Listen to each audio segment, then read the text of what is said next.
1 Şubat'tan itibaren Çin'in işgali altındaki Doğu Türkistan'da bu bölgedeki Müslümanların davranışlarını kontrol etmek amacıyla tasarlanmış özel bir düzenleme yürürlüğe giriyor. Uygur Özerk Bölgesi Din İşlerine ilişkin yönetmelik Ulusal Halk Kongresi Daimi Komitesi tarafından 2023 yılı sonunda kabul edildi. Belgeye göre artık cami inşaatı, hac ve dini eğitim ancak yerel yönetimlerin izniyle mümkün olacak.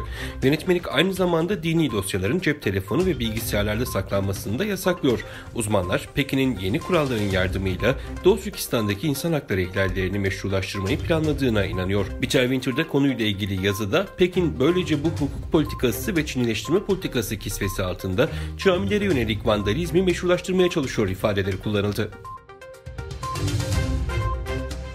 İşgalci Çin'in insan hakları sicili Birleşmiş Milletler'deki evrensel dönem incelemesine sunulurken Uygur sivil toplum kuruluşları uluslararası toplumun diplomatik yolların ötesine geçmesi gerektiğini ve Uygur Müslümanlarına yönelik soykırımı durdurmak için acilen kararlı ve somut adımlar atılması gerektiğini söyledi. Aralarında ABD, İngiltere, Avustralya, Belçika, Kanada ve Japonya'nın da bulunduğu en az 50 ülkenin yaptığı tavsiyelerde uluslararası insan hakları anlaşmalarının onaylanmasından Uygurlara, Kazaklara, Kırgızlara ve Doğu Türkistan'daki diğer Müslüman Türk halklarına yönelik zulmün durdurulmasına kadar önlemler önerildiği belirtildi.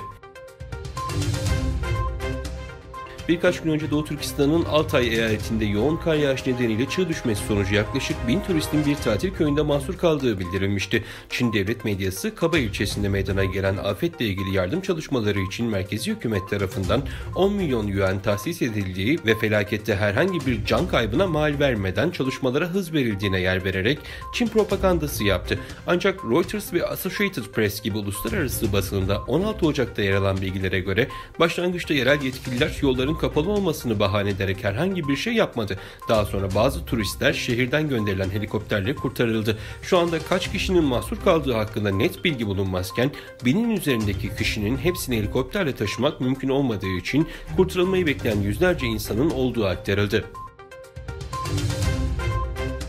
Eski İngiltere Başbakanı Liz Truss'ın geçen yıl Çin'e mayın temizleme ekipmanı satması için İngiltere hükümetine lobi yaptığı ortaya çıktı. Her zaman Çin'e karşı güçlü duruşuyla tanınan İngiltere'nin eski başbakanı Liz Truss, bu katı tutumu dolayısıyla İngiltere Dışişleri Bakanı ve Başbakan seçilmesinin yanı sıra istifasının ardından da aynı parlamento üyeliğini korudu. Öte yandan Çin'in tehdidiyle baş etmek için Tayvan'a daha fazla silah sağlanması doğrultusunda lobicilik faaliyetlerinde bulunduğu biliniyor. ABD merkezli politikacı ağı tarafından bu hafta açıklanan belgelerde Liz Truss'ın geçen yıl Ağustos ayında İngiltere Ticaret Bakanı'na özel bir mektup yazdığı ve Çin'e savunma ekipmanı satışının hızlandırılması istediğini gösteren evraklar gün yüzüne çıktı.